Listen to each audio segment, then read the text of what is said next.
أختي دي إنسانة أصيلة وبتحبني جدا، وهقول لكم موقف يبين قد إيه هي بتحبني. كنت عامل معاهم مشكلة في البيت، وفجأة سمعت بابا بيقول لماما حطي الغدا علشان جعان، وأنا كنت راجع من بره جعان جدا، خصوصا إني عرفت إن أمي عاملة جلاش ومكرونة بشاميل وبانيه، ودي من الأكلات اللي قلبي يحبها. فكنت عمالة أفكر أطلع أكل معاهم، وفي نفس الوقت مش عايزة أطلع علشان أعمل لنفسي كرامة. فسمعت أبويا بيقول لأمي شوفي الواد اللي جوه ده هياكل ولا لأ.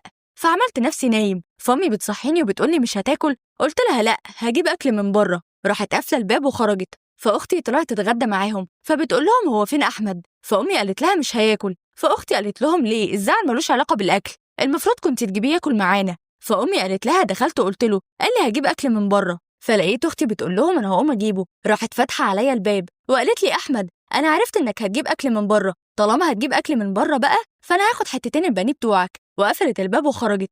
مش قلتلكم أصيلة وبتحبني؟